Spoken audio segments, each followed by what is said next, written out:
Are you a podcaster? Maybe you've got that big idea and you're looking for a network to join. The multi-award-winning Ozcast Network can get your content to eyes and ears all over the world. Join now for the first month free, and you could be featuring this sound at the beginning of your podcast. Ozcast.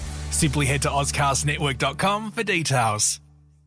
This podcast is proudly brought to you by Red Mill Bakery, Adelaide's finest bakery in Ethelton and Hectorville. Movisoft Trailer Hire, quality trailers, trucks, utes, mowers and more for hire across Australia. Enphase, the world's leading and safest solar inverter manufacturer. Aussie Karts, Adelaide's only electric hire kart facility. Matt Hall DR Kart South Australia, TD Racing, Patrizzi Course and Radio Italia Uno 87.6 FM, the station powering Negative Camber, the motorsport show. By being a racing driver means you are racing with other people. And if you no longer go for a gap that exists, you're no longer a racing driver. I race designed to win. It's time for Negative Camber. Down the inside, Hamilton sees it coming. It's a late lunge by Verstappen, who takes the lead of the race. If it's motorsport you want, then this is the place to be. All of the latest results, analysis and interviews. And a great start for car number 11. D'Alberto's got away beautifully at the start of the great race. Right now on Radio Italia Uno 87.6. And now it's time to introduce your hosts, Jamie Lemure and Lee Harrison. Good evening, everyone, and welcome to Negative Camber, the motorsport show, proudly supporting Scuderia Ferrari Club Adelaide. And, mate, what can I say? I've got Mark Aston with me on the show. How are you, mate? Hi, Jamie. How are you, mate? I'm doing well. Good. I'm doing very well. What? As the great Cristiano Ronaldo would say, "See!" Because two out of three ain't bad, mate. Can you promise me one thing, that you'll never do that again while we're live on air? I will try not to do that again. I think I've just blown half of the Italian station speakers apart. How was the weekend? Good? Very, very good. Good. Very busy. Yeah. Obviously a lot of work to talk, Formula One and studying the racing and watching that and keeping abreast of that. The V8 supercars are on as well. So it's been quite a hectic weekend as always. And I also had my my brother's Bucks night last night as well. How come you look so well? Because I stayed on the waters. Good on you. Now that's committed. Yeah, that is committed. 3 litres of it, to be honest with you. But I certainly enjoyed the pizza that was on offer with Pizza and Giro and Glen Gourmet for all of their wonderful spread that they provided with us as well. Beautiful, so excellent. Yeah, wonderful. Yeah, good. Gee, what a big weekend, eh? Massive weekend for motorsport. Massive weekend, I think, in Australian sport with Melbourne having the highest ever attendance of any sort of sporting event, and I'm so grateful that it was actually motorsport and not a round ball code that actually got it too. So that's amazing, isn't it? That was over the 3 days. 4 days. 416,000. Isn't that incredible? Massive. And I'm presuming it's more incredible given the COVID situation. 100%. Yeah. Yeah. Well, look, 2 years ago they couldn't even get through. They got through Friday, and that was it. Yeah. So to be able to, get the numbers that they did. I mean, I've never seen the Melbourne Grand Prix even look remotely like that as well. So, why do you think that happened? Well, I mean, obviously a lot of people want to get out. Yep. They're sick to death of being barricaded at home. But is there another reason? Is there something going on with Formula One? Was it just something that they hadn't seen for 2 years and just desperately wanted to see it again? Yeah, look, there's probably a couple of reasons for that. Firstly, certainly the Netflix effect has had a massive impact on that. I think the Drive to Survive phenomenon, if you want to call it that, has brought and has spread Formula One out to an audience where, many that have never had any access to it before. And it is dramatised to an extent. But I also think Melbourne realised that they had something quite special and they've embraced the event. Now, I've also heard some stories that there were some tickets that were carried over from 2019, I think it was, whenever they last raced there. Yep. But irrespective, you couldn't get any tickets to the event even if you tried. They were just snapped up so quickly. So, and a lot of the Formula One races now that are now having these pre-sale tickets are going through exactly the same thing. I know Singapore have just about sold all of their allocation out for tickets, and that race is in September. Wow, already? Yeah. Wow. Yeah. So it's for the sport, it's fantastic. Is it a bit of a trend? It is now. Yeah. Well, we'll need to cross over to one of our mates in Miami there, and goes without further ado. He's shown that much commitment that I think it's early morning over in Miami, and here we go. We're rolling out some music. Here he is, Mr. Lee Harrison. Are you there, Lee? Testing, 1, 2, 3. Yes, there we go. Gee, I hope that's not the delay there, Lee, because that was about 5 seconds. No, I think I had my microphone on mute, so you couldn't hear me sipping my early morning coffee here. I didn't want to interrupt. Good morning, mate. What time are we there in Miami at the moment? We're looking at about 20 to 6 in the morning, so it's been a big night. It's been an early morning, late night, up watching the Grand Prix until I think it was about 2:30 a.m. here, snuck in a couple of hours sleep, and then got up to chat to you. Lovely gentlemen. Oh, mate. Pleasure's all mine. Fill me in on what's happening with the build-up to the race. We're about 4 weeks and counting at the moment. Don't remind me. The weeks are moving so fast, it's not even funny. But look, it's all that final push now to get everything in place and ready for when the Formula One teams will start to arrive. The first part of the freight starts coming in the next couple of weeks, and it'll be all systems go. So track painting happening, grandstands almost complete, signage going up. It's full on. Yeah, it sounds like it. I mean, I know you're having some logistical challenges as well. Especially with freight being held up and that sort of thing. I mean, how much of a challenge has that been presented to you and the team? I can see your mouth moving there, but I can't hear you, unfortunately, Jamie. No, you're all right. No, I spoke to Lee during the week there, Mark, and apparently he'd sort of said that they were facing some logistical issues with obviously freight being held up with stuff going on with Russia and stuff like that as well. That'd be stressful. A little bit. That would be really... So how do they get around that? 13-hour shifts with a lot of hard work. Yeah. Lee getting some grey hairs and looked like he's a bit of a raccoon with the dark rings under his eyes as well. So what does he do? What do they do under... Well, first of all, what was the reason for that? They had to work around some stoppages with the Miami Open from the tennis as well. Yeah. So 3/4 of the track they had access to, and then 1/4 they had stopped. Mm-hmm. And mainly because of the tennis having that sort of that part of the circuit, they couldn't get around the logistic issue of it as well. Yeah.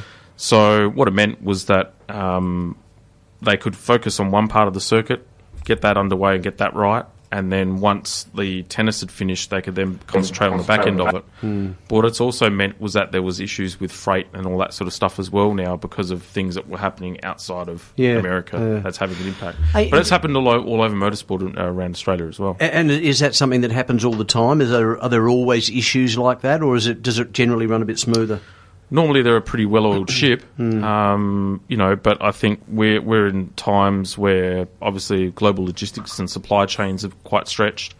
But then also we've got a lot of obviously you've got the Ukraine and Russia war that's also having an impact on that globally as well. So it poses a challenge, but I mean the manpower that they've got over in Miami is just ridiculous at this point in time. So it's a massive operation, a massive undertaking. And I was going to say that exactly, which led me to my next point, and that is from a budgetary point of view, it must cost them so much to do this all around the world. Yeah, once we've just lost Lee there online, ladies and gents. So once he comes back on, we can address that with him. But look, the budget that they would have over there would be in the tens of millions. Like I can't even fathom what and how much that's actually going to be. What's Miami like? I personally haven't been, but I know my brother's actually been to Miami as well. So it's very much a tropical location with America. So the climate and the weather is a little bit different.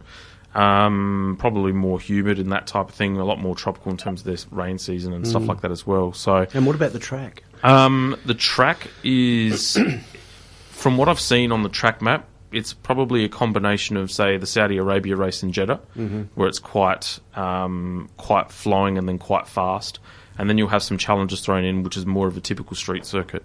But it's quite unique in the respect that it will go around the main Miami district, and then it will then start to go into your tight, twisty stuff. So overtaking on certain parts of the track, bit harder on others. Yeah. So there'll be pitch, there'll be fall, there'll be some elevation, there'll be some challenges for the drivers too. So, but purpose built. So you're back there, Lee. We got you back.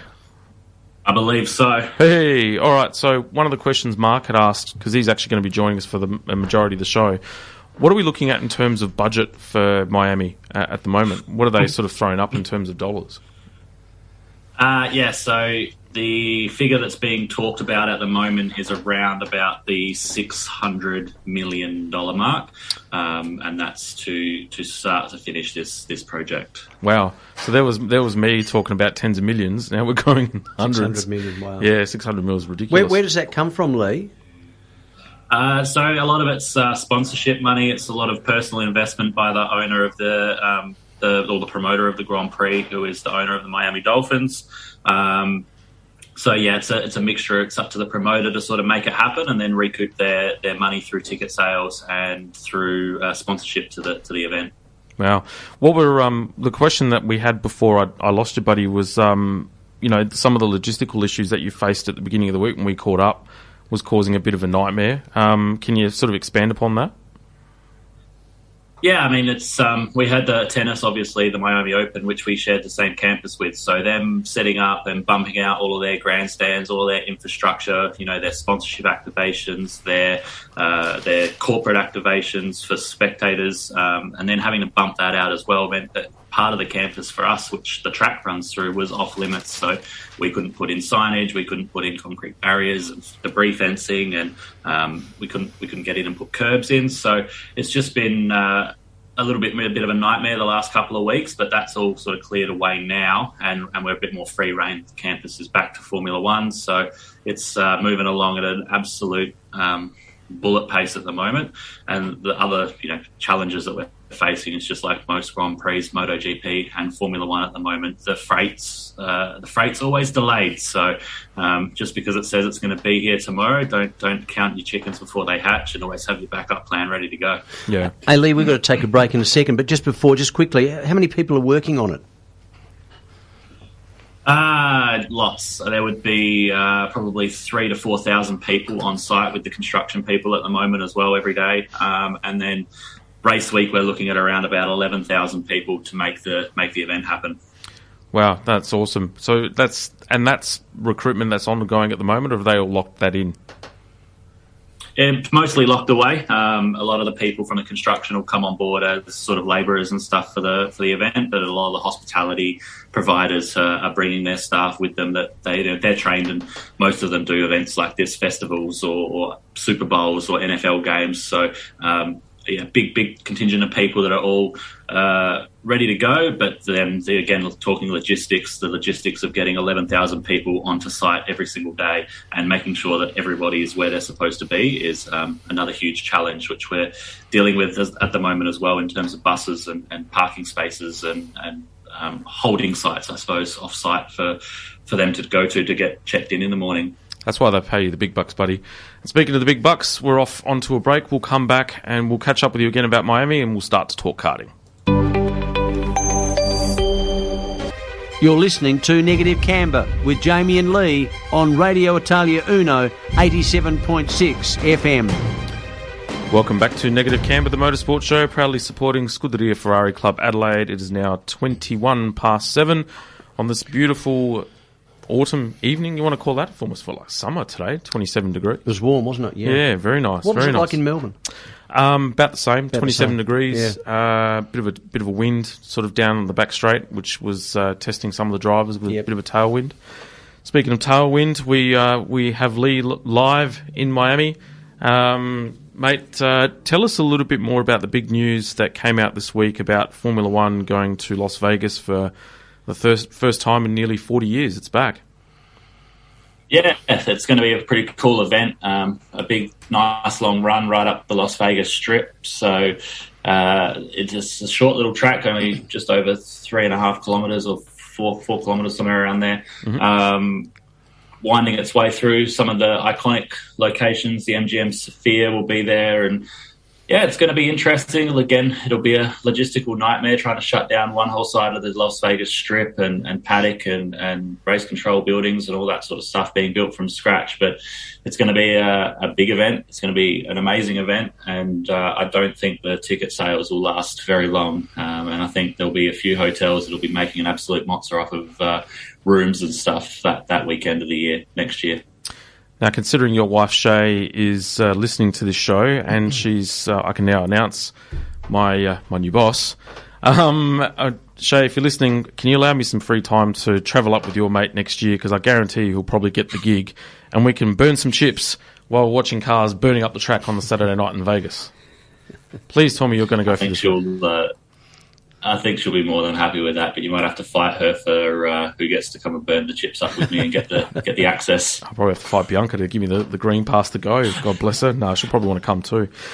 Speaking of burning up, we had some karting that was done last week at Monado as part of the regular club days. It was the River City titles, which was a bit of a precursor for the up-and-coming Australian Karting Championship, which will be held next weekend at the Southern Go Kart Club. So we'll start with some results quickly, and then we'll get your thoughts on the up-and-coming AKC event, because it is packed to the rafters. So, tag restricted medium, we had Simon Major, followed by Nathan Rosenweg, and then Shane Smith occupying the first three spots. Four-stroke light, we had Brock Harrison, Wesley Bowden, followed by Tracy Ross. Good to see one of the females that have recently joined the series. Flying the flag, Tracy's a very a big listener of the show, big advocate for us. So a big shout-out to her and well done. In the four-stroke heavy class, we had Daniel Bowden, followed by Ben Mooney. They continue their season-long battle. And Dave Skinner just missing out on the overall win by less than a second as well. So shout-out to three of those guys. Cadet 12, we had Dom Mercuri, who's only recently joined the class and has been dominating over the last couple of events, followed by Michael Lampassi and Desmond Harrison in third. KA3 Junior, we had Leo Ianella, Anthony Capobianco, and Scuderia Ferrari Club's Luca Palombaro in the top three. Tag Light X30, we had Ruben Goodall and Matt Neitz, and then in the Tag Light class, we had Cooper Brown, Jared Robertson, and Trevor Amersdroz as well. In KA4, Scuderia Ferrari Club's Oshan Colangelo taking out the overall win, followed by Salvatore Imbrogno and Will Smith, slapping some results as well as other things as well. So KA4 Junior Heavy was Charlize Brown. Had to drop that in there, didn't I? And 4SS Junior was Jackson King, Lewis Harrison, and Blake Turner in third place. Cadet 9 was Michael Capobianco, followed by William Mooney and the Scuderia Ferrari Club's Ilyana Ostojic taking out third position. Cadet 4SS was Levi Ross, who is the son of Tracy. 4SS Super, Tim Murphy continuing his dominant form at Monado. Second place, James Place, and then Steve Skinner in third, with four-stroke medium. Mark Paneras taking out the overall win. Mark Sanford second, and Nathan Dunn in third position. KA3 Senior Light, we had Josh Ellison, Thomas Carrigan second, and Jacob Dowson in third. Tag 125 Restricted Light was Ben Press, Brock Harrison, and then Steve Jenkins in third place. And KA3 Senior was Matt Neitz, rounding up the overall victory there. Big week coming up, Easter long weekend, and we have round 2 of the Australian Karting Championship being held at the Southern Go Kart Club. Mate, I was at the track during the week with none other than Mr. Biscuits himself, and there's still a stack of rubber on that track from the from the City of Adelaide. I can only imagine what the track would be like coming Monday after the AKC with nearly 350 competitors on track. Yeah, it's gripped up quite a lot over that City of Adelaide weekend, and it's good to see big meetings that the grip goes down. It's going to be interesting after, like you said, the Nationals with 323 competitors, how much more grip is going to be. But looked at the track, I saw some photos this morning before we jumped on air, and the track looks great. Congratulations to everybody who attended the working bee for the Southern Go Kart Club to bring the joint up to spec for when the teams start rolling in sort of Wednesday afternoon. But yeah, wish I could be there. I can't wait to sort of catch up on all the results and see the action over the internet when I have some downtime from my dailies here. Is Nick going to be racing with the Steed and Caravas make an appearance as well?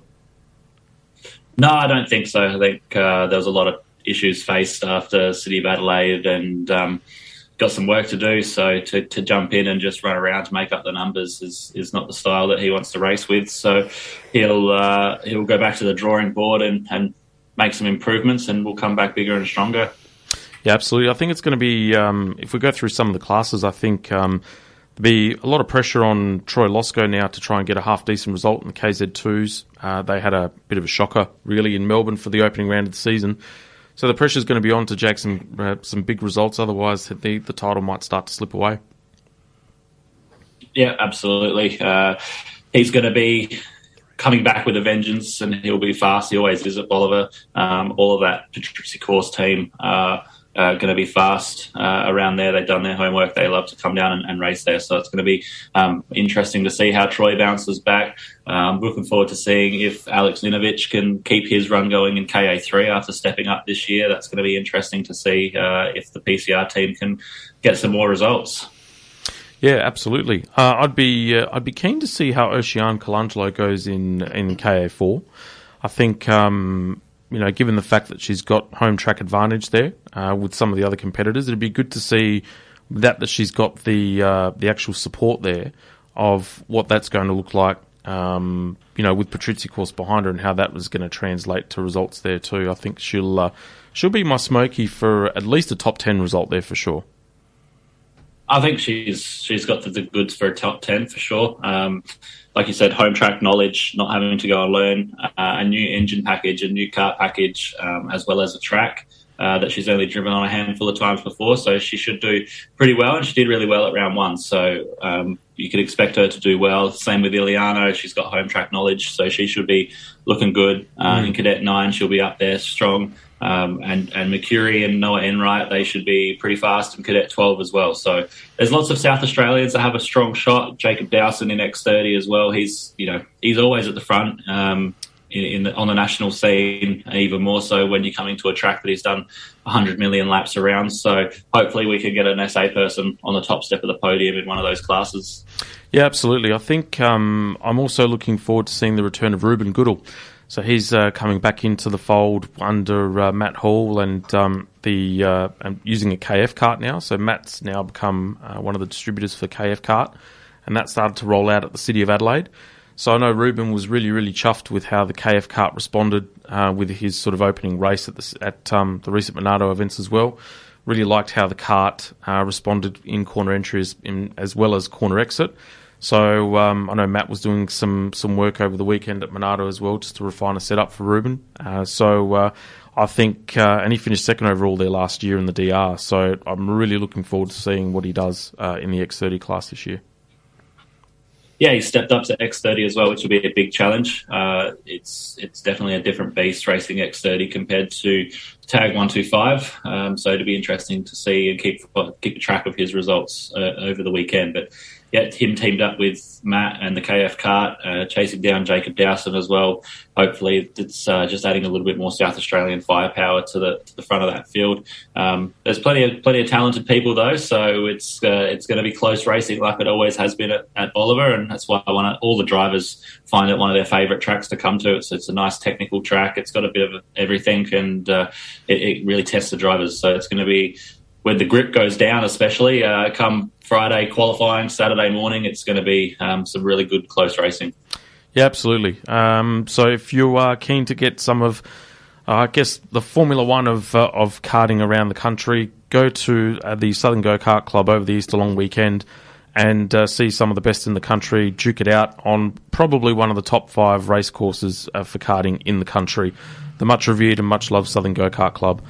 Certainly going to be a great event, and we will likely do a comprehensive review in the next fortnight show, which will be very interesting to see what the outcomes of that are as well. Yeah, for all those people that don't know where that is, it's on Robinson Road at Bolivar. So it's a sort of 15-minute drive from the city in a north direction. But yeah, it's pretty easy to get to, and you won't be disappointed, that's for sure. Yeah, absolutely. And we'll be off for a break. We'll come back shortly after these messages and we will start to cover Formula One. You're listening to Negative Camber with Jamie and Lee on Radio Italia Uno 87.6 FM. Welcome back to Negative Camber, the motorsport show, proudly supporting the Scuderia Ferrari Club Adelaide. I'm your host, Jamie Lemura, and with me is superstar import, export, whatever you want to call him, Mark Aston. And with us live in Miami is my other cohort, co-host, Lee Harrison. So, Mr. Aston, what were your thoughts on the news that we heard about the Adelaide Grand Prix? I thought you were going to say, what were your thoughts on today's Melbourne Grand Prix? Oh, don't worry about that. We'll cover that after. We'll concentrate on Adelaide first, man. No, that's fine. You guys are the experts. We're talking about the stuff we spoke about on Saturday Sports Scoreboard about Adelaide being given the opportunity maybe 7 or 8 months ago to host a Grand Prix. Yep. Well, I mean, it's hard for me. I mean, I don't know what the government were thinking, well, in a general sense, but we sort of know that they are anti-motor racing. I think that would be fair to say, because obviously the Marshall government got rid of the 500. the V8s. So it would make sense that they would knock that on the head. But my question to you is, how close was it? Have you got any inside information?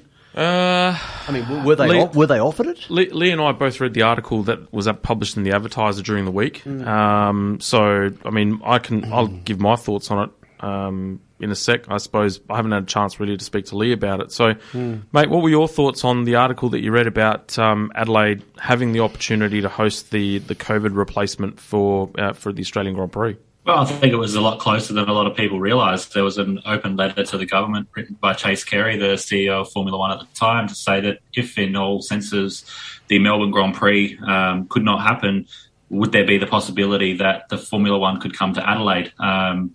It was something more along the lines to do with the fact that we were in Adelaide slightly more receptive of being open. Melbourne and Sydney at that time of the year was, or that time of the COVID pandemic, was still very much closed. But we were starting to look at international travel. We were starting to look at minimised quarantine. We were starting to look at the, COVID as not so much of a threat, and everything was open. We were attending events and festivals and that sort of stuff. So I think had the government been more open to it, and I think had some people that were in the government's back pocket, so to speak, had got more wind of it, then I think we were a lot closer than people would have realised. Yeah, when I read the article, my blood boiled, to be honest with you. I've made my opinions well and truly known about my thoughts on the Marshall government on some of the segments that we've done on the sports show on the Saturday afternoons, and just a lost opportunity. I mean, there's no doubt that Malinowskis's pitch for the 500 played a big role in him winning the current election, amongst other things. Stephen Marshall takes away one and then had the opportunity to actually give something back, which probably would have still contributed to him being in the chair. Now, before all the health officials get up in arms and say, well, it was bigger than that, he promised to actually provide Adelaide with an event, right, that was going to fill the void of the Adelaide 500. Mm-hmm. And I'm still hearing the crickets outside of Sturt Street. It never happened. It never happened. So to know that we were that close, right, and Adelaide is revered for being one of the great Grand Prix of all time in terms of the track and the event and the spectacle, to be so close to have that opportunity, irrespective of whether it was held in the city streets or even the Bend, God forbid, right, it was still going to be here, and we would have had an opportunity to have a foot in the door to get it back. So, yeah, there's talk now circulating about the place of getting a second Adelaide Grand Prix or a second Australian Grand Prix. I don't know how much that's true. Have you heard anything from, given the fact that you're in the thick of the action over there in America, mate? No, nothing about a second Australian Grand Prix. I know it is a market, and we've shown that with the numbers from the Melbourne Grand Prix this weekend, that there is a market there. But again, that's a bit of excitement after not being able to see one for 2 years. So yeah. I think they needed to look at the schedule and do some stuff, because they are talking that it's a very hard race to come to for the mechanics and stuff as a standalone event. But a second one, I don't know. We'll see if that happens. There's talk in Sydney, but I hope it comes to Adelaide. Yeah, I don't know. I mean, I'd love for it to be in Adelaide. I mean, could you imagine like a Clipsal 500, or Clipsal 500, Adelaide 500, Formula One double header? Maybe even have the Formula One as in like a Singapore Grand Prix under lights, and have the 500 and the V8s during the day. I mean, that'd be magic. And then they'd say maybe do a connecting flight from Adelaide to Singapore and do like a double header over there. There's definitely scope, and there's ways to make it work for sure. So, listen, if it's going to happen, like you said, about budgets and stuff before. They were going to spend so much money on that unnecessary basketball stadium down by the new RAH there, but they could have spent a sixth of that and upgraded the Adelaide Entertainment Centre and the access to that point, and then still had, $400 million left over to build a new Formula One track. Yeah, well, that's another thing. I mean, having been a member of the basketball for 6 or 7 years and having gone to the Adelaide Entertainment Centre, then unbelievable in the respect that they had to even contemplate it. It's actually not that bad. Like, I've seen far worse. I mean, would you rather watch basketball at the old Titanium Arena that's archaic? Would you rather go and watch it elsewhere? But anyway, I digress. We had the Jeddah Formula One Grand Prix that happened on the 28th of March, so Jeddah being the Jeddah Corniche circuit. It was round 2 of the Formula One World Championship, and we had the top 10, which was Max Verstappen, followed by Charles Leclerc, Carlos Sainz in 3rd, Sergio Perez in 4th, George Russell in 5th, Esteban Ocon in 6th, Lando Norris in 7th, followed by Pierre Gasly in 8th, Kevin Magnussen in 9th, and Lewis Hamilton rounding out the top 10. Here are the highlights from the race. Problem. Lost engine. Yuki, that's the end. Thank you, you can jump out. It's lights out and away we go. Perez does get away well, comes over to cover off Leclerc. Carlos Sainz is forced to the outside. Max Verstappen getting keen on the inside with Carlos Sainz, but Perez leads him through the first corner. From Leclerc, Verstappen getting past Carlos Sainz. Hamilton ahead of the fast-starting Williams. It's Perez now ahead of Charles Leclerc. Then comes Max Verstappen, Sainz, Esteban Ocon, George Russell and Fernando Alonso in the other Alpine. Getting detached to the back is Zhou Guanyu in the Haas. And there goes Kevin Magnussen battling away with Pierre Gasly through turn 8. That was very close indeed for Sergio Perez. Job well done. He's got away at the start and he's stretching his lead. There's Pierre Gasly in the AlphaTauri ahead of Lando Norris. 10th place for him, and the 2 Alpines going for it. Fernando Alonso almost in the wall, certainly in the dust, and still behind his teammate Esteban Ocon. Oh dear, that was late. Here we go again. He's definitely a lot closer this time. Is he just going to go for the outside or dummy him? I wonder why you were grinning. Here we go. Fernando Alonso gets past Esteban Ocon. Can he make the move stick? Goes deep into the corner. Ocon is going to fight this back again, and has to concede as Fernando Alonso just puts the squeeze on him coming out of turn 2. And box to overtake. So are Red Bull going to respond here? Out come Ferrari, out come Red Bull too. So Sergio Perez is going to pit, and Charles Leclerc is going to carry on. The Ferrari crew were out, ready, waiting with a set of tyres for him. Ferrari maybe have called the bluff here and have forced Red Bull into an earlier stop than they wanted. And we've got a yellow flag because we've got a Williams into the barriers. And for the second day running, that Williams is Nicholas Latifi. And this could change dramatically, not just his race, but everyone's race, because that's going to be a safety car, surely. So Perez pitting at the most unluckiest time that he could possibly pit.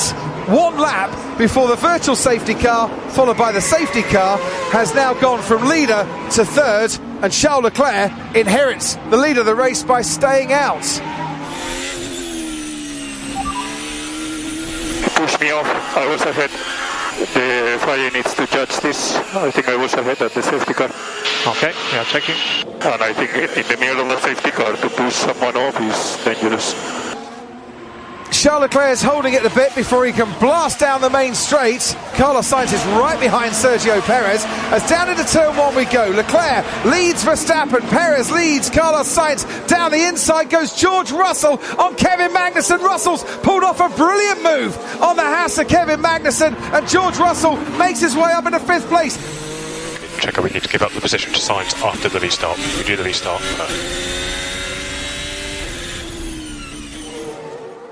In comes Valtteri Bottas for a second pit stop in this race. I wonder what they're going to throw on to Bottas's car. Oh, that's a slow-moving Fernando Alonso. Is there a problem? He's looking there as his teammate Esteban Ocon goes past. Cover that, look at it. I have an issue. We've got another problem out there, and this one is for Daniel Ricciardo, and I wonder if there's an overheating problem here too. I got no drive. Okay, copy. Yeah, I can't accelerate. Valtteri Bottas is being retired from this race in the Alfa Romeo. Said he was coming in for a pit stop. That's the third time he's been into the pit, and Hamilton might have wanted to come in. Car slowing down. Big box. Ah. Came in. Too late. Well, it was too late by a few hundred metres. They say they love this sort of scrap. Well, let's see who comes out on top. Verstappen's got DRS. He's going to try and go round the outside of Charles Leclerc. He does. Max Verstappen takes the lead of the Saudi Arabian Grand Prix. Now, Charles Leclerc is going to have DRS to try and fight it back. Do you remember when Verstappen did this twice in Bahrain and it didn't pay off? It might be a third time that Charles Leclerc has proven hanging back is better, but they're almost going wheel to wheel. Verstappen moves across and Charles Leclerc goes deep but holds on to the lead of this race. Now it's a game of chess. This is going to be interesting. Well, he's got DRS again, Verstappen. Can he stave off his natural instincts as they both lock up? Charles Leclerc goes through ahead, and they were both locking up in dramatic fashion there, but Verstappen has come out worse from that final corner, and even though he's got the DRS, Charles Leclerc has got a bigger advantage out in front than he did have going into the final hairpin, and he stays ahead again. Verstappen pointless after the first race. Leclerc is the championship leader. Verstappen on the inside. This time is just hanging back a little bit. Has patience finally found its way into Max Verstappen's vocabulary and vernacular, and is the patience going to pay off here? Because Verstappen has got DRS down the main straight. Charles Leclerc can't cover him off. Verstappen takes the lead of the Saudi Arabian Grand Prix, and there are many in the grandstands who like that as Leclerc goes too deep into turn 2. Verstappen leads, and it's been building and building. Can Verstappen now hold off Leclerc?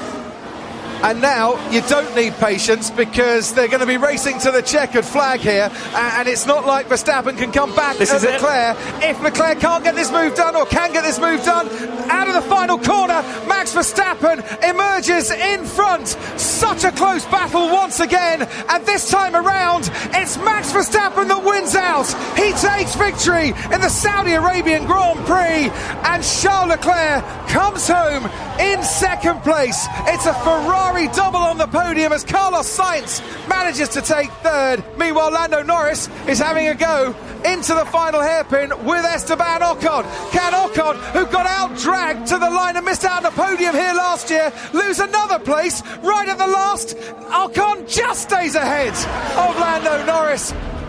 But as it is... Well, there you have it. The highlights of the Grand Prix, or round 2 of the Formula 1 World Championship. One of the big takeaways for that is what's looking to be the season battle between Ferrari and Red Bull, with Leclerc and Verstappen putting on a bit of a clinic in terms of racecraft, which was good to see. Absolutely, yeah. I love that little battle between them, and Ocon and Alonso as well, putting in a big battle for the first few laps. But you're right, it is looking like it's going to be the battle between Red Bull and Ferrari that we're going to be watching this season. Ferrari definitely on the upper hand at the moment, but Red Bull there to pick up where they can. Absolutely. I think... the thing I like about Ferrari so far, and we'll touch on obviously the Australian Grand Prix, a little bit later on in the show, is they've gone to 3 distinctly different tracks, and the car has been there or thereabouts in all 3 races. So, in particular in Australia today, it was dominant. They not even the Red Bulls couldn't get close outside of maybe safety car interventions. So, I think the homework that Ferrari have done over the last couple of years has certainly been, well spent and well done. They've clearly got the march on the opposition quite early, but Leclerc has also clearly taken his driving up a notch or two as well, especially after he got pantsed by Carlos last year. Yeah, I think it was always there. The car's definitely suiting him better this year than last year. It's a shame to see that Carlos is struggling more than I would have hoped. Had him pegged as the one to take the World Championship this year, but it's turning out that he's struggling more than I would have expected. But definitely seeing a new and improved Charles and he's looking ready to fight for that world championship. The way that he's holding off Max Verstappen and the games that they're playing together, it's been clean racing, which begs the question why there were so many shunts last year, and we take away the common denominator in that battle, and we might have our answer. You know how much I love that guy. It's been good to see clean, hard-fought battles. Nothing gave me more pleasure than seeing the number one pull over to the side of the road with smoke billowing out, and I thought of you straight away. I thought, that's for you, Harry. Enjoy that one. How do you like them apples, brother? But speaking of Mercedes, Jeddah really sort of highlighted and exposed some clear weaknesses of that car. Snap oversteer was probably one. Porpoising was another. Straight line deficit was a third. They came out of that race talking about how they've got a margin available to them in comparison to the rest of the midfield, if you want to call it that, where they can afford to be more developmental and still jag some results. Yeah, agreed. And I think, the problems that they had were more evident with one particular person than the other, which is also great to see. But yeah, they do have still that little bit of a gap between the next group of cars, so they can be a bit more aggressive, and if something fails and they go a little bit backwards, they're not really in too much trouble. They will still pick up where the likes of Red Bull have a failure, like Australia. But again, when they're there, they're sort of probably the fourth best car. Alpine are up there as well, and we've seen that with today's race, McLaren have made some strides forward as well. So I don't think they can sort of be comforted by the fact they've got a bit of a gap, because I don't think it's as big as they expect. I think Jeddah was just a unique beast that they sort of figured out for George and not so much for Lewis. Well, we should start the Formula One segments called #Harry's Hatred for Lewis. But it's going to be a common theme this year, I think, no doubt. But enjoy it while you can, because I think Mercedes will make a comeback. There's no shadow of a doubt. Speaking of comeback, working with a bunch of people from his motherland, it's a very, very fun topic of conversation. I bet. But McLaren, comeback or track adaptability? I mean, if you speak to the drivers, they think it's more track orientated rather than some sort of developmental gains. But it's good to see them at least come back to some sort of resemblance of what they were last year. I think I wouldn't call it a comeback, and I think they're still behind where they should probably be. But after their brake issues in Bahrain, I think they had a patch fix that sort of didn't help them a lot with Bahrain. But if you look at the speed and the results from Jeddah, they're still about where they were in Melbourne. Norris finished 7th, and Ricciardo was running there or thereabouts behind Norris before he had the failure. So I don't think it was track specific for them. I think they've definitely made some genuine return to where they should be. Like I said, Bahrain, they had all those brake issues. They couldn't get a fix out in time.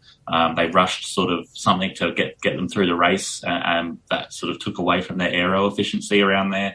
But yeah, I think we'll see a more consistent showing of McLaren being sort of that fifth or sixth best team. Yeah, so they should be higher. I think Sergio Perez was certainly very unlucky as well. I mean, he was certainly one of the dominant figures of that race, cracking pole position lap as well. Probably, I'd say, maybe better suited to the Red Bull at the moment if you had to compare the two between him and Max over the spread of the first 3 Grand Prix. But, dreadfully unlucky with that safety car coming out and getting done in the pits at the same time. That's racing for you, though. It comes back and it bites you so quickly. You can have the perfect strategy and control the race from the start. And that's, I guess, what I don't really like about this controlling of the race, sort of driving to a number most of the time. Like, if he was going flat out, would they have pitted earlier? Would the strategy have been different? Would he still have got caught out? Who knows? But it is part of motorsport. Sometimes you have your good days and sometimes you have your bad days. What are your thoughts on the Jeddah track? It's now the second time that we've had the race there. And, what are you thinking of in terms of the racing and maybe the actual layout of the track? Is it suitable for Formula One? Look, it's exciting to see them going so fast, but we've had that conversation before that, I'm not one for labelling a track awesome because it's so fast, but it's fast, it's flowy, it's got a nice overtaking spot, 1 or 2 overtaking spots. I don't think it's safe for Formula One. I think they need to move from the Jeddah Corniche circuit, which they are planning to do when they build the new facility out at Qadiyah. But yeah, it's you see that with Schumacher's huge shunt on Saturday. It's just, when it's so fast, one small mistake turns into an absolute nightmare, and we're just lucky that that's how that ended up, and fortunate that Mick didn't come away more seriously injured. Yeah, no, he was a very, very lucky boy on that one. That was a hard hit. Do they estimate how many G-forces went through that? Yeah, it was 33 G when he hit the wall. So for anyone that's listening that doesn't know how G-force works, it's that number times your mass. So say your head weighs 2 kilos, 33 times that, it's 66 kilo pressure onto your neck. It was a crazy shunt. Yeah, very symptomatic and symbolic of the Formula One cars in terms of safety and how much they've progressed. We need to go off to a break. We've got the 8 o'clock news, and we'll come back and we'll do the winners and losers of Jeddah, and we'll then cover Melbourne. Radio Italia 1.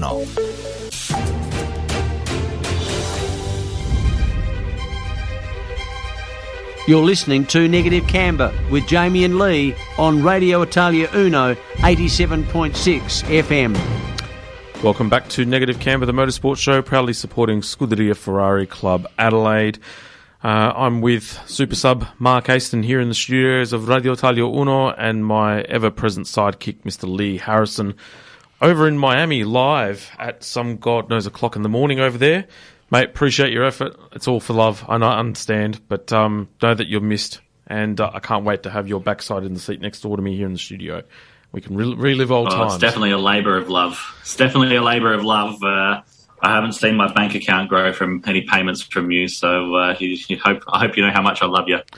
Mate, you'll see some bank account growing when I have to send you my souvenir list. So I'll send you some American dollars as well. So speaking of winners and losers for Jeddah, and we'll start with, reluctantly, a winner in Max Verstappen, because he won the race, but that's about as good as it gets, was furious, he says, with his own performance after qualifying, lamenting terrible grip. Get your set up right, Max, and you wouldn't have to lament, which meant he was sliding everywhere. Launched an attack after attack after attack on Leclerc, and finally broke the Monegasque with his defence to snatch victory. Still trailed Leclerc by 20 points going into the race in Melbourne, but he did open up his account for the season, which was very important in regards to his title defence. So, yes, I think with Max, he seems to be more relaxed this year. I think probably because the monkey's off the back, so to speak. Almost comfortable that he's got something in reserve. That's the impression that I get overall. Yeah, I think he looks quite calm and composed, that he's won the World Championship, he's come to Formula One, he's done what he wanted to achieve, and now he can just have some fun with it. He'll always be a world champion now, no one can take that away from him, and if he wins 2, 3, 4, 5, however many, that's great too, but he'd be happy to go with 1, it seems. So you're seeing, again, we talked about a different Charles, but I think you're also seeing a more reserved Max as well, and someone who knows that he's got the pace, he knows how to use it, and I just loved the smart games that those two were playing with that funky DRS line positioning coming into the last corner. I mean, bit of a silly position for a DRS line, but to see those two trying to outsmart each other to have the use of the DRS was fantastic. Yeah, and they haven't come close to making any sort of wheel-to-wheel contact, so clearly Max, I think his approach to his driving this year is different as well in comparison to Lewis. I think Max last year had to do a Nico, really, and was attack Lewis at every opportunity that he could get and really get inside his head. So, and it nearly came at a cost, to both drivers, really. But, ultimately that tactic worked. But it's a very, very much a shift this year compared to last year as well. So, I think if things play out the way I think that they will, I think we're going to see probably another level of racing quality that we haven't seen for an extensive amount of time. Yeah, it'd be interesting as well if we get to the sort of the last third of the season and it is close. Max has lost a lot of championship points already, but if it is close, whether that intensifies even more. But we'll leave that for future shows to digest. Exactly. Loser, Sergio Perez, sadly. So deserved much more than fourth place after a stunning lap on Saturday, which gave him his first career pole position, ironically enough. Did you know that was actually his first pole position in 215 starts? Amazing. The record for the most races without a pole position. Yeah, exactly, sadly. Smashing Mark Webber's record. Exactly. Impeccable getaway and controlled the race with ease in his first stint, but was outdone by the safety car the lap after he pitted, which pretty much gave his immediate rivals a free step and a free opportunity to win the race. So was then having to give their position away to Carlos as well, and so therefore resulted in a fourth place finish, but will walk away with great confidence that he has pace and points available that he's banked away more so than Max at this point in time. So I'd say arguably out of the two drivers, probably the more settled for now in that car. Yeah, he's had less go wrong, I suppose, but he's definitely driving his wheels off his car this year, and it's good to see him getting the results that he deserves. And he's a bit more at one with this iteration of the Red Bull car, and it's good to see. Yeah, absolutely. Absolutely. Now, winner, Ferrari. Yes. So they may have lost a second successive victory in the closing stages, but the famous red team are not panicking. So it's did you know? The best start to a season the Ferraris had since 2004. So P2 for Leclerc and third for Sainz, giving them a 33 points advantage, leaving them... Actually, no, 33 points for the round, leaving them 40 clear of the next best in Mercedes, funnily enough, in the Constructors' Championship. So did you also know that it was the first time since 2019 that both cars got onto the podium in consecutive races? There you go. Yeah. So I did not know that. Yeah, see? There you go. There you go, segment is back. It's good to see. So, did you also know that Charles Leclerc has scored more podiums in 2022 than he did in all of 2021? Sainz was third straight podium finish and up until today, 17th consecutive points finish as well. So first time that both drivers have had a genuine world title contending car, and that was actually clear to see over the course of the weekend. So I wouldn't give up on Carlos just yet, my friend. It's very, very early days. We've still got 20 races left to go. Plenty of points on offer. He will get the garbage out of the way early. He's got a long way to come back, but stranger things have happened. Like I said, it's only 3 races in, and people have come back from further positions afar. So I won't take him off my champion list just yet. You are known as the Oracle for good reason within this team, my friend. But when you've got a man like Carlos, the Spanish professor, right? He will be back. Trust me. I've just been told that and gamble responsibly, and I did give some tips away this week, and someone has come back a very happy lady through my advice. So congratulations to the lucky tipster from the Melbourne Grand Prix. Jeez, can I take a guess on this, or shall I remain? Does this person remain anonymous? Am I guessing your mum had something to do with it? No. One of your boss's best friends, Natika, she put some money on Leclerc to win. So good on her for following through and making it happen. Team Red. That's why it's my favourite colour. Speaking of red, loser Alfa Romeo, sadly, showed pace in Jeddah again that warranted a double points finish in as many races, but left Saudi Arabia with biscuits, 0. So with nothing to show for all the pace. So Valtteri Bottas was set for 6th, but retired due to cooling issues. And Zhu Guangyu, I got it right this time, was centered by by the time the start to life, as a race was an F1 driver, he was doing okay. Gritty performance, showed a little bit, was going to be close to a points finish, but was then handed a points penalty and finished 11th as well. So a penalty was handed down to him for indiscretion during the race and finished 11th overall. But unfortunately, I would have loved to have seen Alfa have this pace last year, so Kimi's swan song would have actually been better than what it was. Yeah, I think he would be sitting there not having the best time in retirement. And if they can keep their car fast, we might find the young Chinese driver out in a Finnish super team. Kimi might do one final return to the top and have some more fun with Alpha. But yeah, it's good to see those guys with Sauber, Alfa Romeo back into the mix, and they've been fast at all tracks as well, which is showing that Ferrari engine has got some pace as well. Yeah, Ferrari have definitely done some homework on that power unit. They can't be done for fuel discretions now, that's for sure. Winner, George Russell, Lee's favourite. Haha. Drove superbly and probably made the most of what he's got, really. And he's been doing that pretty much for the first 3 races overall. Drove a lonely race to 5th, was 5 places ahead of Lee's best mate, Mr. Lewis, to secure another top 5 finish and keep the points rolling while Mercedes are working out the cumbersome W13. It won't be long. I think they, even just watching the race today at Albert Park, that car looked very, very stable in terms of porpoising. Still obviously suffering some snap oversteer issues, but it won't be long. I reckon they'll come, and that's critical that Red Bull and Ferrari bank some points now, because once they crack that W13, I think they're coming. Yeah, I think they're still a long way away. They're still a very long way away. McLaren were also holding back a little bit today. They had some issues on Lando's car, but not taking away from Jeddah's race.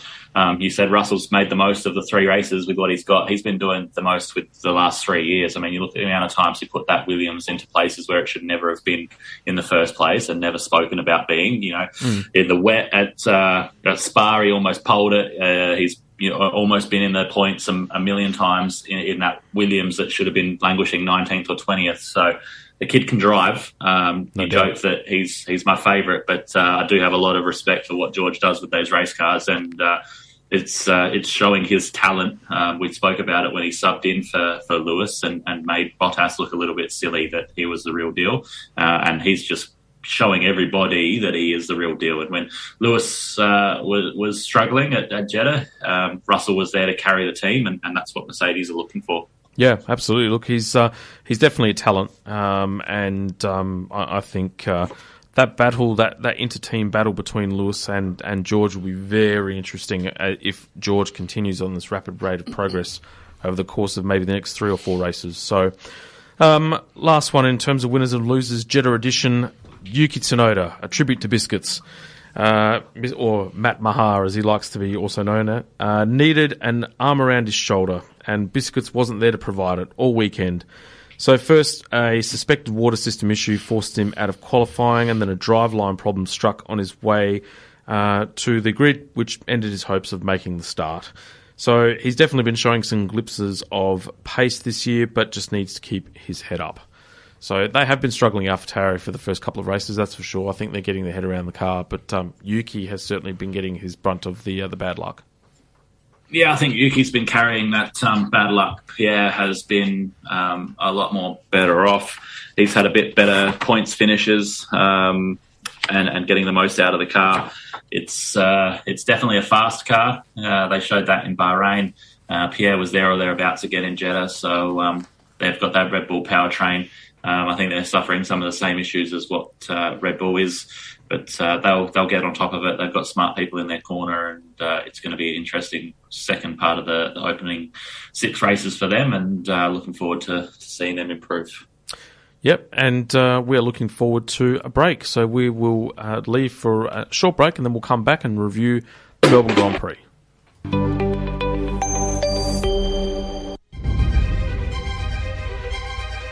You're listening to Negative Camber with Jamie and Lee on Radio Italia Uno 87.6 FM. Welcome back to Negative Camber, the motorsports show, proudly supporting the Scuderia Ferrari Club Adelaide. It's 8:24 on this beautiful Sunday evening here in Adelaide.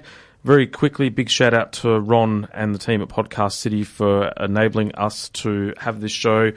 Lee on Zoom here in the studio, along with General Manager Mark Haston, who's my super sub for the night, and of course yours truly here behind the mic, wheeling it and dealing it. So, very quickly today, we had the Australian Grand Prix for round 3 of the Formula 1 World Championship at Albert Park. top 10 positions were Charles Leclerc, followed by Sergio Perez, George Russell 3rd, Lewis Hamilton 4th, Lando Norris in 5th, Daniel Ricciardo 6th, Esteban Ocon in 7th, Valtteri Bottas in 8th, Pierre Gasly in 9th, and Alex Albon in 10th. And here are the highlights. And it's lights out and away we go. Decent start from Charles Leclerc, and he gets ahead then of Max Verstappen with Sergio Perez coming at his teammate. There's Lewis Hamilton and George Russell down the inside. Leclerc through for Verstappen. Lewis Hamilton has moved his Mercedes up and into a further place as we head now down towards turn 3. There's Esteban Ocon having a move on Daniel Ricciardo. Leclerc goes through for Verstappen, then Hamilton ahead of Perez, then in 3rd, then comes George Russell. Lando Norris gets slightly compromised. Daniel Ricciardo all over the back of his teammate's rear wing. Carlos Sainz bogged down there behind the fast starting for once Alfa Romeo of Valtteri Bottas. As we now head through the little flick, 9 and 10, and going wheel to wheel, side by side, Valtteri Bottas and the AlphaTauri of Yuki Tsunoda. Bottas is in 11th, Tsunoda's 12th, Alonso's dropped to 10th, Ocon in 8th.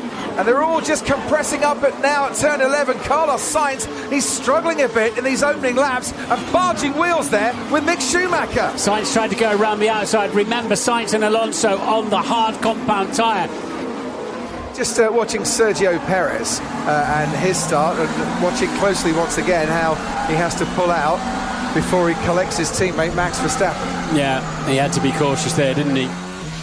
This visor cam is going to be very interesting later on in the race as the sun starts to go down, and we'll see how the sun can impact the driver's vision around here. Just constantly checking his mirrors, isn't he? Constantly. That is Carlos Sainz, who looks like he's beached that Ferrari in the gravel on the exit of turn 10. Past Mick Schumacher, and then, it's going in a little bit too hot. Couldn't keep it on the tarmac. And that grass, not exactly grippy, even though we haven't had much rain around here. Yes, he's gone in a little bit deep, had to turn in and correct a slide across the grass, and he's had a miserable weekend. Oh, and going off, Sebastian Vettel, who's only had 26 laps around Albert Park this weekend. This is down at turn 11. We saw the results, and that was the cause. Yeah, sorry about that. It's so difficult to adjust that car under braking. He's tipped in, look, gone in deep. All okay, Kev? Yeah, my bad, sorry. Daniel Ricciardo coming out. Well, the Williams getting Ricciardo's way. Almost going into the back. Alex Albon on Daniel Ricciardo, and Albon is now getting a little bit squeezed by Lance Stroll and the Aston Martin. There's 3 of them trying to go into turn 3 now. Ricciardo on the inside. Albon goes a long way around the outside. He's going to lose out to Lance Stroll, who really picked his moment well. The warm-up is bad on this tyre. Just do what you can. As Lewis Hamilton sees the Red Bull going round the outside, trying to pass it, going into the chicane, and he has done that. Sergio Perez, he had the pace advantage, going round the outside, gets a ripple of applause from the crowd, and now the safety car is out because Sebastian Vettel has stopped by the side of the track. George Russell has come into the pits. George Russell out again and up into 3rd place. It was right behind Alex Albon. Oh no, he's on the exit of turn 4. That's highly unusual. He's dropped it coming off the curb. Holy cow, that was close. Yeah, understood. Whoa! Charles Leclerc, now we're going green, did not get away well, and Max Verstappen is right on his tail, and they're going to go wheel to wheel into turn 1 here. Charles Leclerc has been leading this race. Verstappen fancies his chances. Leclerc stays ahead, but now we've got the rundown towards turn 3. Can Verstappen get a slipstream behind the Ferrari and make an impression and take the lead of this race? Leclerc under braking, Verstappen second, Hamilton and George Russell, I should say, all over Max Verstappen. Behind him comes Fernando Alonso as well, and what an exciting restart this is. George Russell got into the dirt a bit there. Sergio Perez thought he might go around the outside into turn 9. Now we've got the run down towards turn 11, and Perez much closer than he has been before. Russell's looking in his mirrors, sees where Perez is. Perez, well, he doesn't need to look in his mirrors now. Sergio Perez has got past. Max Verstappen has pulled over to the side of the track. Okay, Max, stop the car, please. Oh, and is this another power unit issue for Red Bull and Red Bull powertrains?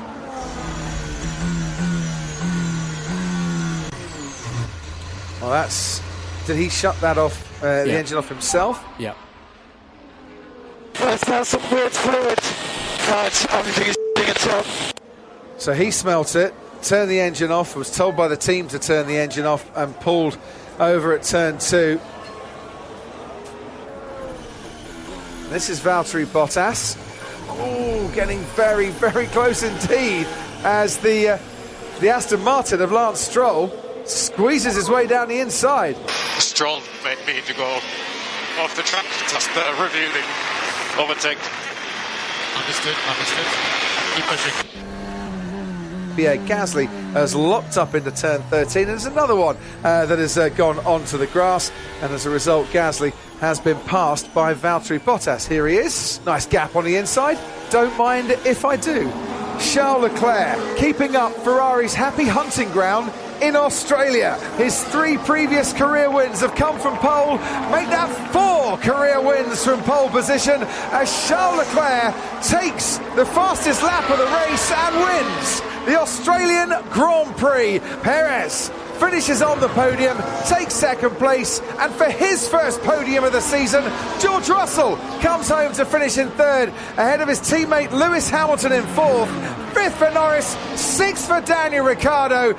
Good finish for Pierre Gasly. They lost time in the early pit stops behind the safety car, and there's a good recovery there. Alex Albon taking the final points of the day. Well done, Williams. Very good strategy. Left him hanging on 57 laps on a set of hard compound tyres, and they pitted him right at the final moment.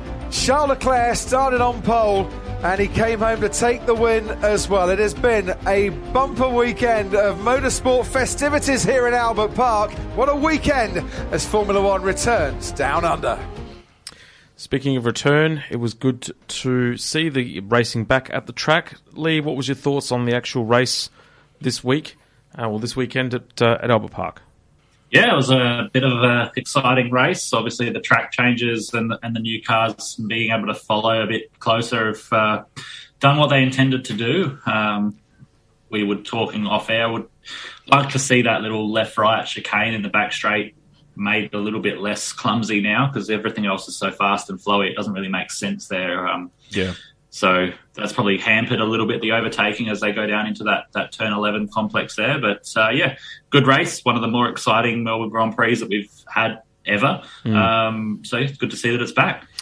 Yeah, look, I would tend to agree. I think, as we were speaking off air, not having that little left-right turns 8 and 9, I think they call it now, would probably mean that they would be slipstreaming all the way through, and that hard braking zone with that right-hander would probably justify them not having to worry about DRS, because they probably, in hindsight, should have left it in there, to be honest. And if they, that's so fast up to that corner now, they took away that DRS zone, and there's a big enough slipstream there that you can pass, but the braking zone's not hard enough for the left-right. So if they made the left-right more of a chicane like the old turn 8 and 9 was, you'd probably find that that's a passing opportunity, and then there's a big enough run to turn 11 or to turn 10 as it may be now, that with DRS on that straight following, there would be another chance for passing. So I don't know, maybe there's some more revisions to come after they've seen that. Then maybe they can talk to the drivers and they may be feeling the same thing. But when they took that DRS zone out along the sort of the sweeping stretch up to the fast left-right, you knew there was going to be no passing there, and it almost made it look like it was too hard to pass then down into turn 10-11, whatever it's called now, because they had to back away so far to get any grip going through the fast S's. Yeah, absolutely. Speaking of, we will be off to a break. We'll come back to do further analysis of the Australian Grand Prix just after these short messages. Radio Italia 1. Radio Italia 1. You're listening to Negative Camber with Jamie and Lee on Radio Italia Uno 87.6 FM. Welcome back to Negative Camber, the motorsport show, proudly supporting Scuderia Ferrari Club Adelaide. The show is flying now. It's 8:35, so we're on the final stretches of another episode of the show. The great man redesigned the Albert Park track to much acclaim and applause from all of his peers, and it made me all tickled pink seeing the track and the changes on it too. I was going to say something worse, but it was going to be a G-rated show. But, I actually quite liked it outside of that little turn 8 and 9 kink at the back. I think what the Australian Grand Prix Corporation did in terms of the modifications of the track was, one, much needed, but two, I think overall they should give themselves a pass mark for a job well done. I agree. Yeah, like I said, it's been one of the most exciting Grand Prix that Australia's had in a little while. It would have been interesting to have the track have one test run, I suppose, with the cars of the new regulations to see if it was the cars or the track that made the difference. But again, like we said, fast and flowy, and they could follow each other a bit better. So it made for more exciting passing opportunities. The cars definitely making drivers make more mistakes, which played into the overtaking as well. So pass mark for sure. Yeah, that battle that was with the bottom half of the top 10 up until about 13th or 14th place, I think it was, with Lance Stroll and Pierre Gasly. To see those cars so close together, even Crofty was commenting on how good the actual quality of the racing was and just how close they could get, which was great. That just added to the race. It reminded you of a midfield Formula 2 or Formula 3 battle, which was good. That's the sort of stuff that Formula 1 needs and the drivers need to be showing off as their racecraft. They didn't get there to procession around the track and drive to a pace. They need to be racing each other like that. And again, with the DRS zones and not too many hard, heavy braking areas with the new track design, it definitely fed into that DRS train style of racing. Absolutely. Aston Martin, weekend from hell is probably the best way you can describe it. Wow. Where do you start? Probably Friday, I'd suggest, and it just didn't get any better. No, it definitely didn't. Shunt for Vettel, and then the infamous moped ride back to the pit lane, and then it just went continuing downhill from there, and ended with another shunt for Vettel on Sunday afternoon. So really bookended their weekend nicely. Yeah, look, you could tell, to state a case for Seb's defence, you could tell that he had missed 2 races. I think but partway through practice 1, they'd started off with some really good potential and promise. I mean, he was on the fringes of the top 10 for the most part, and I think the engine sort of going kaput really pretty much, and the crash I think as well at the start of P3 really curtailed that effort. I mean, you could tell that they were definitely missing some track time, and the car, for qualifying 1 lap, which was a heroic effort. But Parc Fermé meant that, they didn't have any time to really sort of set it up correctly to what he wanted. Yeah, and then again, he made a few errors in the race. You could tell, like you said, he's been missed and hasn't had time to jump in and refamiliarise himself properly. Again, Stroll making some clumsy errors as well, like the one in qualifying with Latifi. But they just gave their team unnecessary work all weekend, and lots of damage bill to come out of that weekend for Aston. Yeah, I would hate to be Lawrence Stroll and the 2 drivers, as well as their engineers, in the drivers' briefing, or the debrief after in that transporter or in the motorhome, because there would have been some paint coming off those walls, that's for sure. Yeah, I agree. Yeah. Max's retirement. 2 out of 3 races for him. Not good. And Red Bull were in denial that it was power unit related. However, when you got smoke billowing out from the back, it's generally power unit related. So they're in a little bit of strife, especially now that now they're very well aware that Ferrari have come in with their A game. Yeah, I think it was actually a leaking fuel pipe, as that's what set fire to the back of the car. There has been some news come out since we've been on air.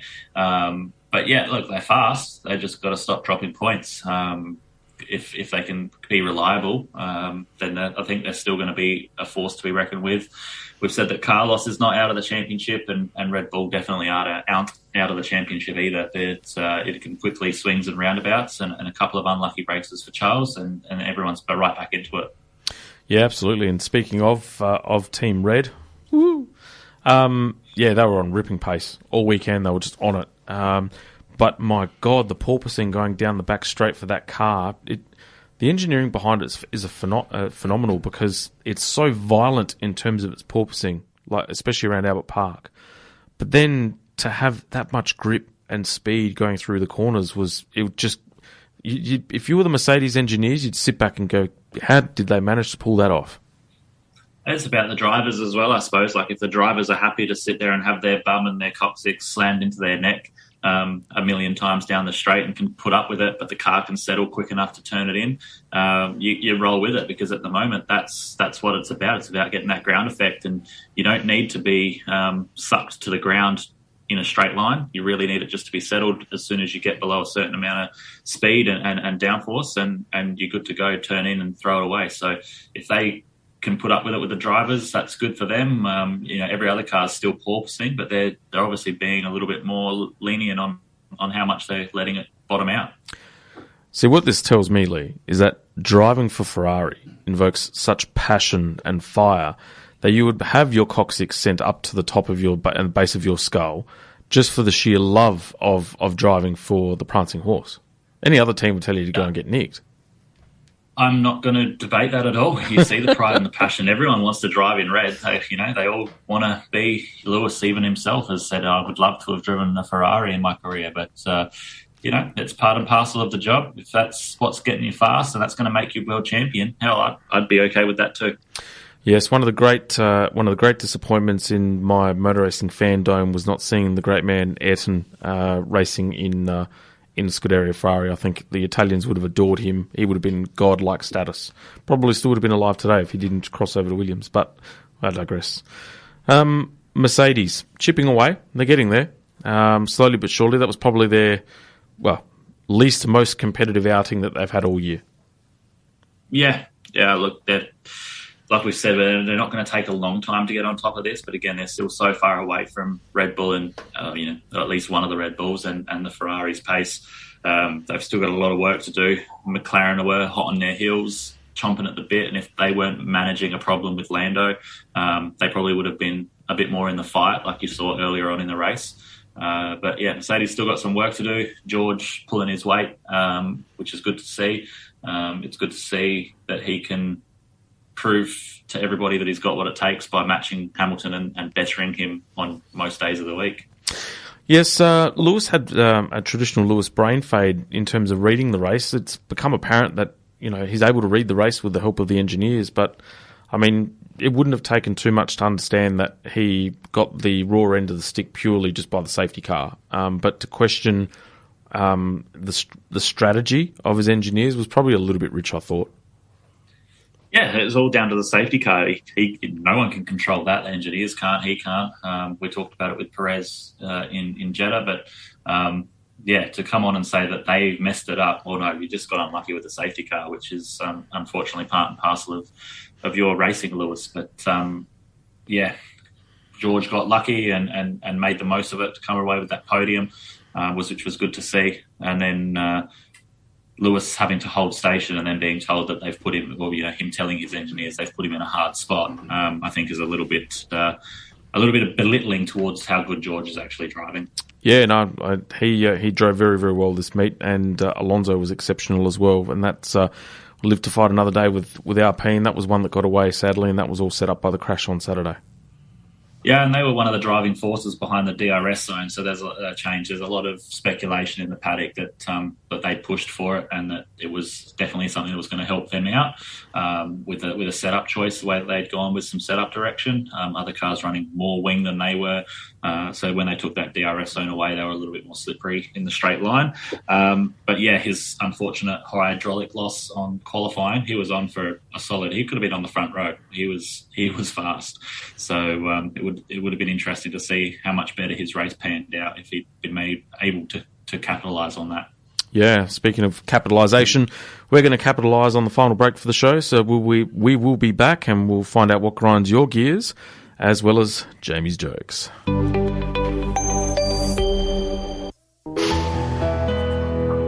Radio Italia 1. You're listening to Negative Camber with Jamie and Lee on Radio Italia Uno 87.6 FM. Welcome back to Negative Camber, the motorsport show, proudly supporting Scuderia Ferrari Club Adelaide, and we are on the final stint of the show. And we'll quickly cover Motogp because there's been a couple of events that have occurred, one occurring today at the Circuit of Americas. I'm surprised you're not there, mate. You've gone to Laguna Seca there, Lee, and you enjoyed some Sebring, and you've enjoyed some GT. It would have been a good chance to get out to Texas. Yeah, look, it's just a little bit too chaotic here at the moment to go and deal with MotoGP. So, look, would have been lovely, but unfortunately the stars did not align. Yes, and speaking of stars aligning, we will cover the overall results for the Argentinian MotoGP event that was held on the 3rd of April at the Autodromo Termes de Rio Hondo. So the top 10 results were Aleix Espargaro first for Aprilia, sensational result. My man, Jorge Martin in second, followed by Alex Rins in third, Juan Mir in fourth, and then Francesco Bagnaia, that's pronounced Bagnaia Biscuits, just in case. We'll get on to that topic after. Brad Binder in sixth, Maverick Vinales in seventh, Fabio Quartararo in eighth, and then you've got Matteo Bazzecchi in ninth, and then Enea Bastianini in 10th overall. So great result for Aprilia to finally break the duck is fantastic, and just reward for their hard work. Yeah, and they've been promising. We did talk about it last year that they were not far away from getting their first wins. So, look, unfortunately, MotoGP is hard to come by over here. So, just keeping up with the results and the news has been hard work. But, good to see the win come through, and it was in tricky conditions as well. Yeah, look, it's... for me, so far, the opening races of the season has meant lost opportunities for Jorge Martin. He's been on the front row or pole position in each of those three races, has thrown it down twice, and it was critical that he got a result in Argentina. So the fact that he's actually managed to jag a result, albeit less than a second off winning the race, was actually great for his championship. Pecco Bagnaia, critical that he had to get a result as well, because he was actually arguably the overall championship favourite as well. And Yamaha are sort of struggling a little bit too with overall pace. So Suzuki are hanging in there too, but it's a very, very tight championship so far. Yeah, and I think the racing this weekend at Coda is going to be awesome. I did manage to catch about the last 2 minutes of qualifying yesterday while we were out hanging up some signs, but Ducati top 5, I think it is, and that would make you very happy, and likewise all the Italian listeners on our radio station will be rooting them on. Absolutely. Well, it's actually, I think, top 4 are Spanish riders as well. So overall, overnight, we had the qualifying for the Circuit of the Americas, and my man, Jorge Martin gets pole with Alex Rins in second, Aleix Espargaro third, Maverick Vinales in fourth, and then Andrea Dovizioso in fifth. That's actually a good result. Marco Bezzecchi in sixth, Brad Binder in seventh, and then Fabio Gianantonio in eighth, and then Franco Morbidelli in ninth, and Miguel Oliveira in 10th position. But the key result, Remy Gardner, 12th position. Fantastic result for Remy, and we called it. We are the oracles here at Negative Camber, where we said that we'd start to see Remy floating about the mid-pack and the bottom edges of the top 10. Yeah, absolutely. He's definitely not going to be languishing down the back, and he's going to come to the fore once he gets his head around the MotoGP KTM bike, and good to see him fringing the top 10. Yeah, Marc Marquez is obviously back. He's overcome the vision issues that he was experiencing as well. Qualified outside of the top 10 for, probably the first time ever at the Circuit of the Americas, considering he's considered the sheriff of the track. But look, too much to expect from him, really, to be honest with you, considering the challenges that he's overcoming with the diplopia that he's experiencing as well. Yeah, and he's asked the team not to ask him about his vision over the weekend, so it's interesting to see if he's actually fixed from that or still suffering some side effects. Yeah, absolutely. And look, heroic effort. I mean, that high side in many cases would have been career-ending to many. So the fact that he's able to come back after such a short break is credit to him. But let's just hope he can actually keep it on the tarmac and make something of this season. Yeah, fingers crossed. He's like you said, he's the undoubted king of Texas, and we'll see how he goes. It's going to be a big fight for him, but he's always one to buckle up on race day and make the most of it. Yeah, absolutely. Speaking of making the most of it, we've got to make the most of one of our favourite segments. Now it's time for Grind My Gears with Jamie and Lee. Mr. Lee, what gears do you have to grind? Now, I have from a reliable source heard that my two famed co-hosts on the other side of the world were spouting about great sporting achievements or sporting events that have happened recently, and forgot to make mention of one awesome group of ladies from Adelaide that won the AFLW Premiership today. So to my co-hosts, Jamie and Mark, you're grinding my gears for missing this awesome moment to shout out the best women's sports team in South Australia at the moment. How dare you? This is my first time getting the opportunity to co-host, and already I've made a major mistake. It may well be my last time on the show. How dare you, General Manager? How dare you? We did forget about it. It was wonderful. I apologise to the listener. I know who she is. Yes, no, it was a great achievement to win, 3 premierships in 5 years? Fantastic. Yeah, absolutely wonderful. It's about the only Adelaide team at the moment that is actually winning something, and good on to the women for flying the flag. So, speaking of flying flags, we got the best segment of the week.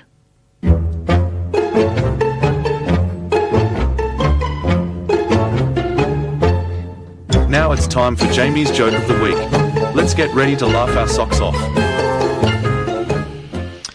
One of the highlights for me is actually watching the facial expressions of Lee when I read these out, because they're the YouTube viewers and many of our fans that start to watch the show. And I'll talk about the success of our YouTube channel very shortly. Love to see your facial expressions. However, joke number 1, and you feel free to laugh at this one, Mark, as well. Okay. So I asked. How has this gone into having multiple jokes? That was my concern. I thought this was a well. one-joke segment. It was my concern as well. It just seems to be getting worse and worse every week. Considering I'm the creative director of this show, I'm being creative and directing the fact that there's going to be 3 jokes in this show. Mm-hmm. So, I asked my friend Sam to sing a song about the iPhone. And then Sam sung. Okay. I love it. Okay. Next one. I wanted to thank everyone for sticking with me while I figured out the meaning of many. It means a lot. Oh, God. Whose idea was this, Lee? It definitely wasn't mine. I think if we were short for time and had to cut any segments, this would probably be the first one. I'm glad these jokes are occurring at the end of the show, because if they had have occurred at the start of the show, I wouldn't be here. Last one. I don't think any of our listeners would be here too. Last one. That gets better. So my wife asked me to put ketchup on the shopping list. Now I can't read anything. Oh, God. Oh, goodness. Oh, no. I don't believe that this has just happened. I don't know what's funnier, the fact that I could actually envision you doing that or the joke itself. And the other thing is, Lee, there's a minute and a half we'll never get back. Hey, come on, man. I know. Hey, that was great. It was a bit of fun. This is some of my best work. It was a bit of fun if you're 3. One of us has to go to work today, and now I'm filled with that dribble. But you're smiling. You are smiling. It's the first time you've smiled all show. I'm smiling because it's time to go, and I just go to work, and I don't have to listen to that again. Actually, Lee, before you do go, we've just done a calculation where we don't have anything for the next hour, so we're just going to go a third hour now. Oh, no. As long as it's not full of Jamie's jokes, then we're good. I'll stay. No, just joking, mate. No, that's all good. There's broad shoulders here. I can take all this stuff. All right. Speaking of, so yes, we've got Negative Camber, the YouTube channel. That's now up and running and live. And We had about 80 views for episode 2, which featured Mr. Ilya Harpus from Superkarts. So a big shout out to Superkarts and the Superkarts Australia community for getting behind Fantastic. it and showing their support for the show. It was awesome. That's excellent. How long's it been up for, Jamie? It's been up for about 2 weeks. Wonderful. We've had close to 100 views, which was up on the first episode that we put up. And between both episodes on Spotify, on our Spotify channel and YouTube, we had close to 150 hits. Fantastic. So that's some of the larger downloads that we've had. So on behalf of Lee and myself, thank you to everyone that's been throwing the support. It just goes to show why Lee has a face for TV and I have a face for radio. I can tell you as well, there's a lot of listeners coming in from the United States because the word is getting around at work about the podcast. So there's a lot of people coming up to me and asking what it's called and where to download it. They're not sure if it's a joke or if it's real, and I have to load the Spotify up and show them. And I know it's a real thing. So there'll be a few more international listeners jumping on board. Well, good. Tell them I send my warm regards here from Australia, and that 3/4 of the show is actually serious, and the final 5 minutes is the joke, because I've got a segment dedicated to it too. So, but no, please tune in. Tell them not to listen to that bit. Oh, shush. Yes, thank you everyone for supporting. You can download the episode on our Spotify channel and look forward to our YouTube clip. You can see Lee flaunting his Miami Grand Prix. I can't swear on radio. But we'll have another episode up on our YouTube channel as well as Spotify. A big happy Easter to everyone, because there will be an Easter break between the shows. We'll be back towards the end of April as well. We might become interactive, mate. We're getting some messages and stuff online at the moment. That's good. So That's we might have to bring up a WhatsApp channel or something like that as well. So, thank you everyone for listening. We hope you enjoyed the show, mate. Good to speak to you again in Miami. Enjoy yourself, and we'll see you all in a fortnight's time. Good night, everyone. Are you a podcaster? Maybe you've got that big idea and you're looking for a network to join. The multi-award-winning Ozcast Network can get your content to eyes and ears all over the world. Join now for the first month free, and you could be featuring this sound at the beginning of your podcast. Ozcast. Simply head to ozcastnetwork.com for details.